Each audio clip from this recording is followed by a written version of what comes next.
السلام علیکم جی۔ 9/11 کے بعد جب پاکستان کے لیے امریکی پیسوں کے، امریکی خزانے کے، امریکی ڈالروں کے توڑے جو تھے، بوریاں جو تھیں، ان کے منہ کھولے گئے تو بہت سارے لوگ جو کہ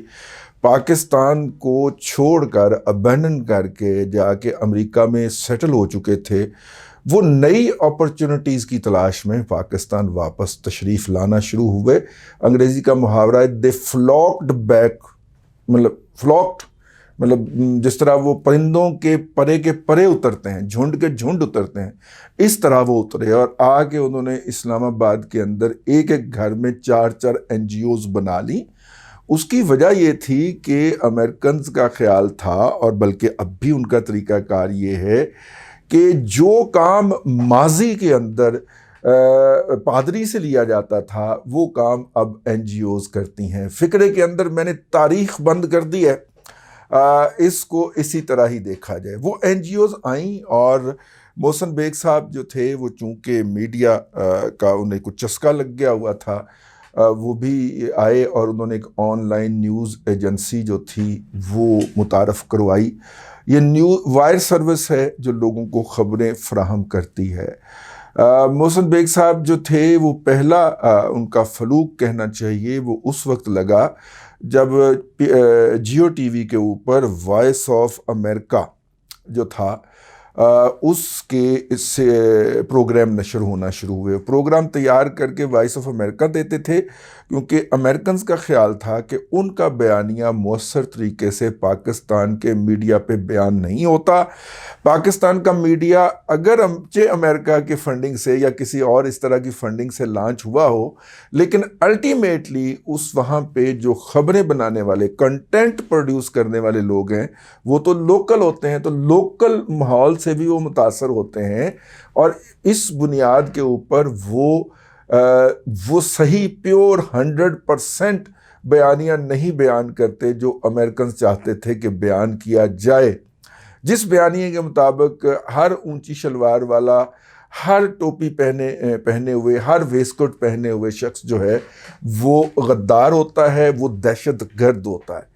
تو اس بیانیے کی تشکیل کے لیے جب جیو کا ایئر ٹائم خریدا گیا تو جو لوگ اس کے درمیان میں تھے ان میں شیدہ ٹلی سمیت محسن بیگ صاحب بھی شامل تھے۔ جیو جو تھا وہ اس وقت اس کا 1 منٹ جو تھا وہ تقریباً 80 یا 90 ہزار روپے کا تھا۔ تو 1 گھنٹے کے پروگرام کے لیے اب آپ اسد عمر والا کیلکولیٹر لے کے بیٹھ جائیے، اور روزانہ 2 گھنٹے کا وہ پروگرام ہوتا تھا شروع میں، اور 2 گھنٹے رپیٹ کے لگائیں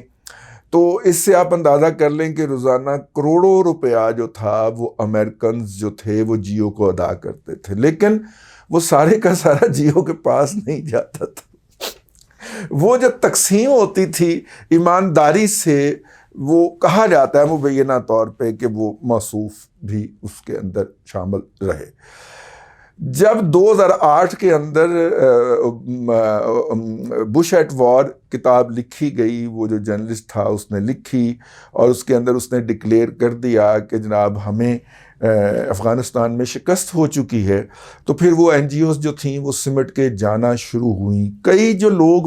کیے تھے انہوں نے آ کے شوکت عزیز کے دور کے اندر بھی، شوکت عزیز کی حکومت میں بھی، اور پنجاب میں پرویز الہی کی حکومت میں بھی باقاعدہ وزارتیں، MPA شپ، MNA شپ انجوائے کی، لیکن 2008 میں جس طرح وہ پرندے آئے تھے اس طرح وہ پرندے واپس چلے گئے۔ بیگ صاحب کے پاس چونکہ ایک انسٹرومنٹ تھا جو کہ کسی کو بھی ان کی طرف سے آنے سے روک سکتا تھا، اور وہ تھا میڈیا کا instrument, on line news agency کا انسٹرومنٹ۔ انہوں نے لائف کو یہاں پہ انجوائے کرنے کا فیصلہ کیا، اور یوں وہ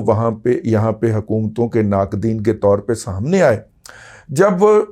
پیپلز پارٹی کے ناقد تھے اور جب وہ ان کا ادارہ، اور جب وہ PMLN کے ناقد تھے، تو کوئی ان پہ قیامت نہیں ٹوٹی۔ قیامت ان پہ اس وقت ٹوٹی جب انہوں نے تبدیلی لانے کے لیے 2012-13 کے اندر، بلکہ 11-12 کے اندر جو تھا وہ آل آؤٹ عمران خان صاحب کی سپورٹ میں جاتے ہوئے جھوٹی سچی واہیات بے بنیاد خبریں جو تھیں وہ جاری کرنا شروع کیں۔ میں اس لیے کہہ رہا ہوں کہ ان کی ایک آدھ اس طرح کی واہیات خبر جو تھی وہ ہم نے بھی ایک ویب سائٹ میں اس وقت ہم کام کر رہے تھے وطین میں وہ استعمال کر لی، تو اس کے بعد جو جس پارٹی کے خلاف وہ خبر تھی وہ تو نیوز ایجنسی دے رہی ہے، تو بھائی ایڈیٹر تو انجوائے اس کو لگائے گا، تو وہ بعد میں پتہ چلا کہ جی محسن بیگ صاحب دوڑ لگا گئے ہیں اور ہم جو ہیں وہ تلے گئے ہیں۔ ٹھیک ہے، ہم نے کہا جی وہ آن لائن نے بھیجی تھی، انہوں نے کہا جی آن لائن نے تو یہ دیکھیں 3 گھنٹے کے بعد کہا کہ ہم یہ خبر واپس لیتے ہیں۔ ہم نے کہا جی یہ میل ابھی ہم تک پہنچی نہیں، وہ سکرول کر رہے ہوتے نا آپ میل کلک کر کے، میں نے کہا جی وہ ابھی تک تو میل میرے پاس پہنچی نہیں۔ انہوں نے کہا ویکھو 13ویں نمبر تے پئی ہوئی ہے، تسی اتوں تک نہیں پہنچے، تہاڈا سابن سلو ہے تے آئیو ادھر۔ تو وہ پھر سلیم بخاری صاحب نے کام سنبھال لیا، ورنہ ہم گئے تھے۔ تو وہ ہوئے، اور یہ ان کا پھر معمول رہا، وہ تبدیلی لانے کے سب سے بڑے فیسیلیٹیٹر تھے۔ کنٹینر پہ عمران خان صاحب جو کھڑے ہو کے کیا کرتے تھے، کیا کیا کرتے آپ کو پتہ ہی ہے، کہنے کی ضرورت نہیں، آج کل بندے پھڑے جا رہے، وہ کیا کرتے تھے۔ تو اس کے یک از مصنف جو تھے وہ یہ تھے، ایک ان کے مصنف جو ہیں وہ ہمارے دوست مبشر لقمان بھی تھے،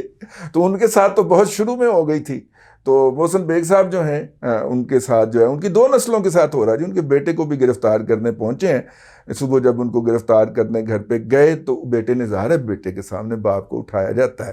تو بیٹے کا مزاحمت تو کرتا ہے نا، خون تو جوش مارتا ہے نا اندر سے، ٹھیک ہے۔ تو وہ اس نے مزاحمت کی، کیونکہ سفید کپڑوں کے اندر ان کے گھر کے اندر داخل ہوئے تھے،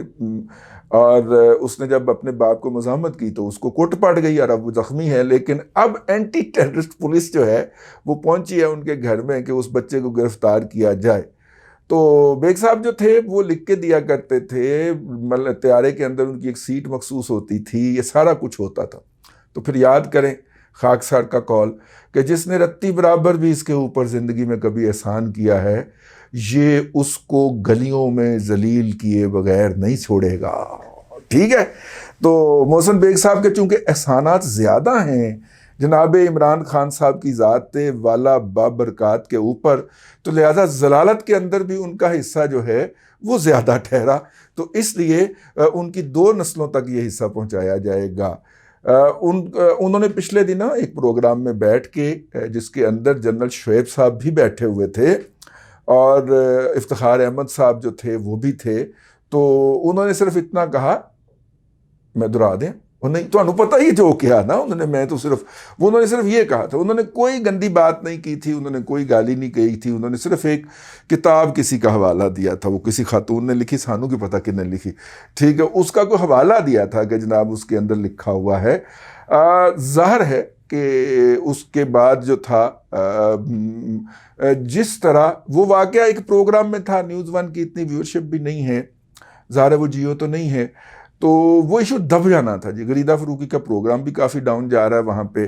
تو اگر اس کے اوپر 51 کے 51 وزراء ٹویٹ نہ فرماتے اور اس کلپ کو ہائی لائٹ نہ کرتے تو شاید وہ کسی کی نظر میں بھی نہ آتا، لیکن اس کو ہائی لائٹ کیا گیا۔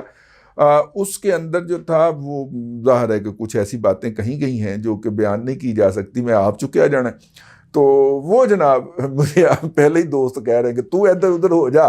ٹھیک ہے، 2-3 ہمدرد جو ہیں ہمارے وہ اس وقت کان لگا کے بیٹھے ہوئے اسٹوڈیو کے باہر، کہ میں کہا یار اگر وہ لینے آئے تو آپ کیا کر لیں گے، کہتے ہیں ہم آپ کو یہ کھڑکی کے رستے پکوا دیں گے، ٹھیک ہے۔ تو میں اسٹوڈیو پہنچا ہوں خاص طور پہ محسن بیگ صاحب کے ساتھ یکجہتی کا اظہار کریں۔ دیکھیے میرا اصول یہ ہے کہ محسن بیگ صاحب کا جمہوری رائٹ ہے، جمہوری حق ہے، وہ عمران خان کو سپورٹ کر رہے تھے تو یہ بھی ان کا جمہوری حق تھا، اب وہ عمران خان کی تنقید کر رہے ہیں تو یہ بھی ان کا جمہوری حق ہے۔ اس تنقید کو اسی طرح برداشت کیا جائے جس طرح اس وقت کی تعریف و توصیف کو برداشت کیا جا رہا تھا یا انجوائے کیا جا رہا تھا، اس تنقید کو بھی ویسے ہی انجوائے کیا جانا چاہیے۔ یہ محسن بیگ صاحب کا اپنے محبوب کے ساتھ جھگڑا بھی ہو سکتا ہے، ٹھیک ہے، کیونکہ عمران خان تو محسن بیگ صاحب کے محبوب رہے ہیں نا، وہ ان کی جس طرح تعریفوں کے وہ بٹاکس کر کے وہ جو ٹیکے لگا کے وہ خوبصورت بنتے ہیں، وہ اس کو بھی جو تھا وہ ایک الٹیمیٹ ٹروتھ اور الٹیمیٹ ریئلٹی ثابت کرنے میں وہ اور ان کا ادارہ لگے ہوئے تھے۔ تو عمران خان صاحب کے تو وہ گلو کرتے چہرے کو دیکھ کے صدقے واری جایا کرتے تھے، تو اب اگر یہ اتنی محبت ہے تو اس کا بریک اپ ہوا ہے، تو بریک اپ کے بعد پھر بچے بچیاں یہ تو کرتے ہیں نا، کئی انتقام میں آ کے تو تصویریں بھی ڈال دیتے ہیں سوشل میڈیا کے اوپر، پھر ایف آئی اے میں پھڑے بھی جاتے ہیں، پھر ضمانت بھی نہیں ہوتی. تو یہ محسن بیگ صاحب نے وہ والی حرکت کی ہے. بریک اپ کے بعد کی جو صورتحال ہوتی ہے وہ صورتحال ہوئی ہے. لیکن آپ کا اور میرا یہ فرض ہے کہ اس سے پہلے کہ ایف آئی اے آپ کو اور مجھے اٹھانے کے لیے باہر دروازہ توڑنا شروع کر دے، اس سے پہلے آپ یہ کہیے کہ بیگ صاحب کا جو حق پہلے تسلیم شدہ تھا وہی حق اب تسلیم شدہ ہے. یہ حق آئین پاکستان نے لکھ کے دیا ہے ہمیں، اور اسی آئین کے تحت ہم پاکستانی کہلاتے ہیں، اس ملک کے باشندے ہیں، اس دنیا کے شہری ہیں، اور اسی بنیاد کے اوپر ہم یہاں پہ مقیم ہیں. یہ ہمارا آپس کا معاہدہ ہے، ریاست کا اور ہمارا، اور ریاست کو اس عہد کی پاسداری کرنی چاہیے، اس معاہدے کی پاسداری کرنی چاہیے. اور جناب محسن بیگ صاحب جو ہیں ان کو قانونی حق دینا چاہیے کہ وہ قانون کے مطابق عدالت سے اپنی ضمانت کروا کے، جو کہ ایک طریقہ کار ہوتا ہے، اور لا انفورسنگ ایجنسی کے ہاں پیش ہوں اور انہیں بتائیں کہ جی آپ کو میری کس بات کے اوپر کیا تنقید ہوئی ہے، اور آئیے ہم ثابت کر لیتے ہیں. عدالت پڑی ہوئی ہے، آپ وہاں پہ میرے خلاف یہ الزام لگائیں، میں اس کا دفاع کرتا ہوں.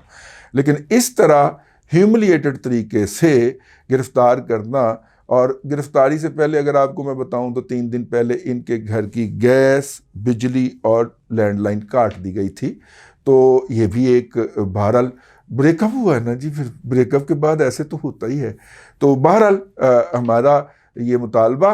کہ اس سے پہلے کہ ایف اے ٹی ایف والے فون کر کے کہیں کہ اکی چبلم مارنڈے ہو، اس سے پہلے کہ ایمنسٹی انٹرنیشنل جو ہے وہ دنیا بھر کو بتائے کہ پاکستان میں اتنا گند ڈالا جا رہا ہے اور صحافیوں کو اور میڈیا مالکان کو گرفتار کیا جا رہا ہے. یہ میڈیا مالکان کی صف میں آتے ہیں جس صف کے اندر میر شکیل الرحمان صاحب آتے ہیں. تو میر شکیل الرحمان کتنی دیر بھگت کے آئے؟ 8-9 مہینے وہ رہے ہیں، 14 مہینے رہے ہیں میرا خیال اندر. تو میر شکیل الرحمان صاحب بھی بھگت آئے ہیں. اب ویسے بھی وہ کمرہ خالی تھا جس کے اندر میر شکیل الرحمان صاحب کو رکھا ہوا تھا. تو محسن بیگ صاحب کو تو اس بات پہ اس حکومت کا شکر گزار ہونا چاہیے کہ ان کو ایلیویٹ کر کے میر شکیل الرحمان کے برابر لے آئے ہیں. جس طرح ہم اس حکومت کے شکر گزار ہیں کہ اس ملک کے اندر محترمہ فاطمہ جناح کے اوپر بھی غداری کا الزام لگا تھا اور ہمارے اوپر بھی غداری کا الزام لگا ہے، تو ہم بھی اس صف میں شامل ہو گئے ہیں. تو اسی طرح وہ بھی جو ہے وہ ہو گئے. محسن بیگ صاحب کو جی رسائی دی جائے اور اس سے پہلے ان کو گرفتار نہ کیا جائے. دنیا بھر کے اندر کہیں نہیں ہے کہ آپ بندہ گرفتار کر کے لے آئیں اور پھر بعد میں مقدمہ گھڑیں، جس طرح صابر محمود ہاشمی صاحب کے کیس میں ہوا ہے.